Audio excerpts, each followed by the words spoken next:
Hi, this is Yuki again. I'm gonna read some more cases in this video.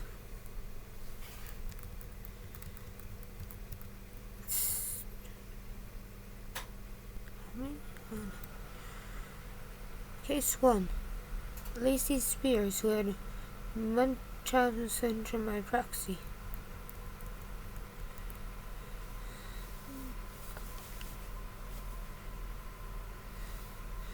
Lacey Spears was a blogger who regularly talked about her son's illnesses in her online posts. Garnet Spears was a sick child since birth and repeatedly required medical attention. They had recently moved to a community of elderly people called The Fellowship in New York. The mother and son were friends of everyone and were loved in that community. One night, Garnet fell severely ill, having seizures and vomiting. He was rushed to the hospital. There he underwent treatment for a few days. After his condition became stable and he was being sent home, the boy's sodium levels spiked to a dangerous level all of a sudden, causing his brain to swell. As Garnet's health deteriorated, he was shifted to a more specialized facility, but the 5-year-old could not be saved and died on January 23, 2014. As Lacey Spears grieved her dead son, doctors and other medical staff grew suspicious and law enforcement was called in. The investigation led to some shocking discoveries. Spears had poisoned her son with table salt. She had feeding him salt through his feeding tube since infancy to keep him sick. She did this to gain sympathy online through her blog posts and social media. She also lied in the past about his father, faked relationships, introduced other children as her own, and was in general a habitual liar. Her behavior was diagnosed as Munchausen syndrome by proxy, a condition where the caregiver, generally of a child, creates health problems in the dependent to gain attention. Number 2. In a brutal case of ritual murder, a highly educated yet superstitious couple from Andrea, India, killed their 2 daughters on January 24, 2021. The parents were convinced that this would ward off the evil spirits that possessed their daughters. The girls within, with some special power, come back to life. Sure. Purushottam Naidu, a lecturer at a government college, and his wife Padmaja are living in near isolation with their 2 daughters at their house in the town of Madanapalli in Andhra, India. They were in the coronavirus lockdown. Superstitious couple killed their daughters, 27-year-old Alekia and 23-year-old Sai Divya, with a dumbbell and a trident in a ritual ceremony to rid them of evil spirits. They believed that both would come back to life due to some special powers. However, seeing their daughters bleed to death, Purushottam Naidu wavered and called one of his colleagues to inform the police.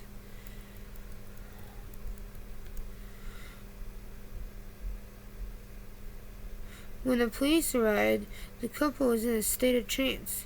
The mother was singing and dancing near the dead bodies. They claimed to have received messages to carry out the killings.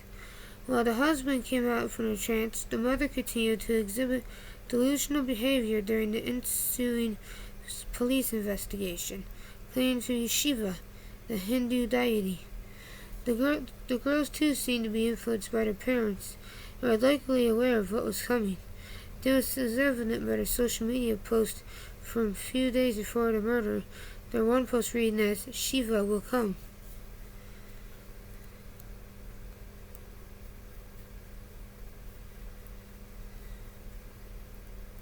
Number 3. 6-year-old Brandon was killed by Christina Miracle of Claremont County on February 6, 2014. The deranged mother was attempting to resurrect her brother and baptize her son when she suffocated the child to death.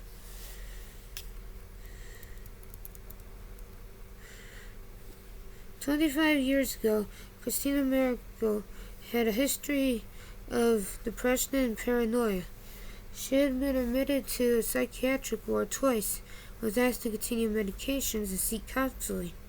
However, she never visited a counselor and discontinued her medications. Her untrained mental illness led Miracle to believe that she could resurrect her dead brother. On February 6, 2004, she beat and suffocated her 6-year-old son, Brandon, when performing a baptism ceremony and attempting to bring her brother back to life. Number 4.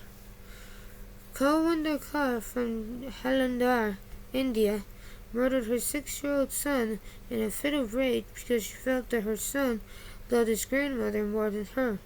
When his son didn't stop his demand to be with his grandmother, she stabbed him in the abdomen with a kitchen knife. Kulwinder Kaur lived with her in-laws and 6-year-old son, Arshpreet Singh, in Shakhat, Jalandhar, in India. She had a strained relationship with her mother-in-law, Charanjit Kaur, and both were in a constant fight with each other. Arshpreet Singh was close to his grandmother, and this bothered the Kulwinder. On June 8, 2020, the 30-year-old mother, angry over her son's incessant demand to go to his grandmother, stabbed him in the abdomen before jumping from the roof. The boy was rushed to the hospital but did not survive, while Kulwinder survived with minor injuries. Number 5. Andrea Yates of Houston, Texas, was a troubled mother who believed that Satan was after her children and that they were destined to go to hell. On June 20, 2001, in an attempt to save them from eternal doom, she drowned her 5 children in her bathtub. Or she is, as I think about, decided to kill them because she wanted to. Andrea Yates had previously shown signs of mental instability with multiple suicide attempts, but was taken off her medication by her doctor. However, her husband Rusty was asked to never leave her alone, and he did. June 20th, 2001, after Rusty left for work and before his mother arrived to supervise, Andrea Yates killed her 5 children: Noah, 7, John, 5, Paul, 3, Luke, 2, and Mary, 6. 6 months. By drowning them in the bathtub of their Houston home.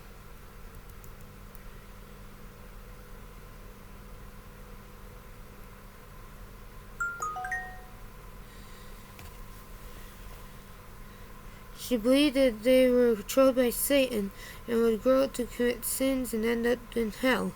In her mind, John had become a serial killer and Paul a mute and deaf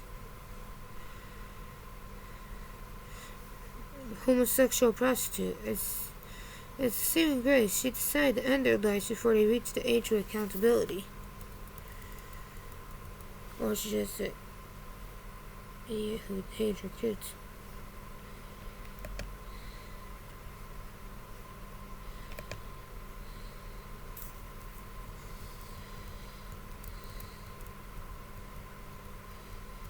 Six. On May 11, 2012, in an attempt to frame his ex-mistress and win custody of his children, Mick Philbott and his wife, Mary Duffy, unintentionally killed their 6 children. They ignited their house in Derby while the children were asleep upstairs. All of them died of excessive smoke inhalation.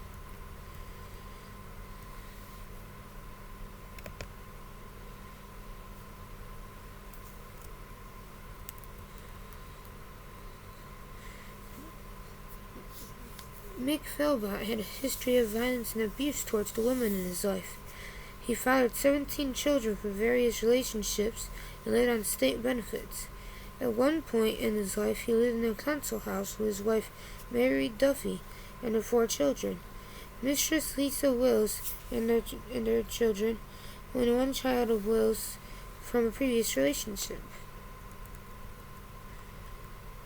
In February 2012, Wills left Philbott and went to live with her sister and brother-in-law, taking the children with her.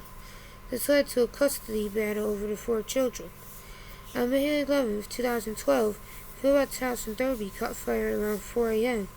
His 6 children, Dwayne, 13, Jay, 10, John, 9, Jesse, 6, and Jaden, 5, died of excessive smoke inhalation. A police search of the scene revealed the presence of petroleum in the letterbox. The fire was not accidental. Philbot's and Willis's custody battle caused the police to suspect Willis for the arson and murder. They initially arrested Willis along with her cousin and brother-in-law, but they were released without any charge. The police then abode Philbot's hotel room. There, they found evidence that confirmed his involvement in the fire. Mick Philbot, his wife Mary Duffy, and her friend Paul Mosley had planned the arson to frame Willis for the crime. This would have helped Philbot to win the custody of the children and eventually claim benefits for them. Number 7. Olga Freeman suffocated her autistic and disabled son with a sponge at their home in Acton, London. The mother suffered a mental breakdown from the built-up pressure of parenting a special needs child. She had previously claimed to be the Messiah that will save the world.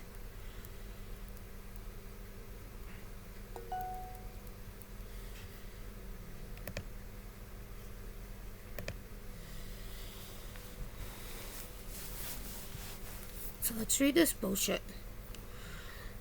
Dylan Freeman was a bright and inquisitive 10-year-old, but had difficulties in language and communication. He had autism and suffered from Cohen syndrome. His mother, Olga Freeman, suffered from severe depression and impaired mental health, but had cared for Dylan's special needs for many years. However, the strain of her son's abnormalities had built up, especially during the lockdown, and she suffered a mental breakdown. Olga claimed to be a messiah and a savior of the world. Basically, she stopped wanting to deal with her kid because she started hating him. On August 16, 2020, in a state of extreme psychosis, she killed Dylan by suffocating him with a sponge in her bed surrounded by toys. Number 8. Gary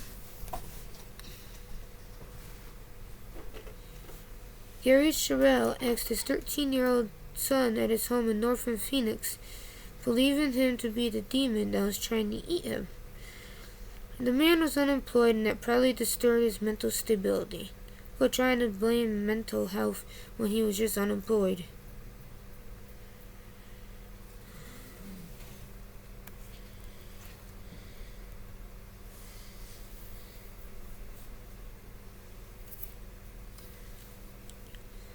"51-year-old Gary Charelle lived in a gritty apartment on the fringe of northern Phoenix.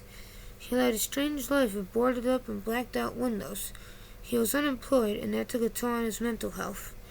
He was divorced, and his 13-year-old son would visit him. After one such visit, when he didn't come back to his mother, she called the police to check on him.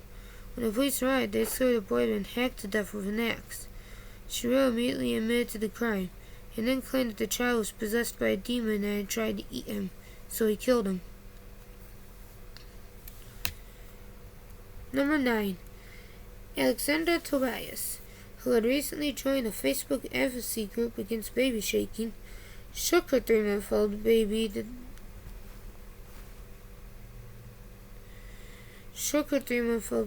death. The 22-year-old mother from Florida was playing in Farmville, and the baby wouldn't stop crying. Annoyed, she shook the baby twice and smashed his head into the computer screen.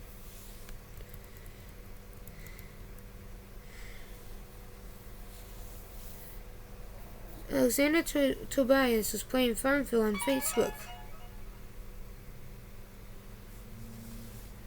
Her 3-month-old Dylan Lee Edmondson was crying, and this disturbed her. Annoyed, she shook the baby. She then smoked a cigarette to calm herself as he wouldn't stop crying. In her rage, she shook the baby again. This time he must have hit his head and died. Later, when in prison, Tobias told an inmate that she had smashed the baby's head into the computer screen. Ironically, a month before the killing, she had joined a Facebook group that advocated against baby shaking. Idiot. Number 10. On June 22nd, 2019, Travis Stackhouse from Milwaukee fatally punched his son in the abdomen because the 5-year-old ate his Father's Day cake. He was upset because he didn't get to eat enough.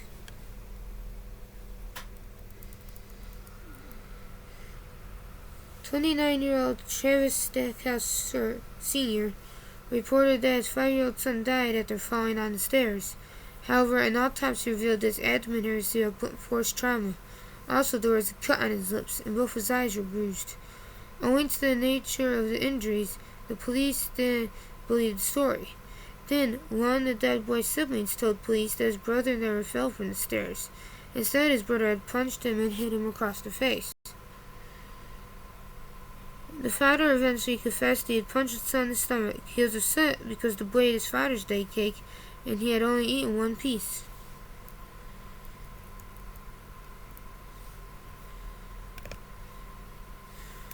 That's all, y'all. Don't forget to like, subscribe, and comment. Bye.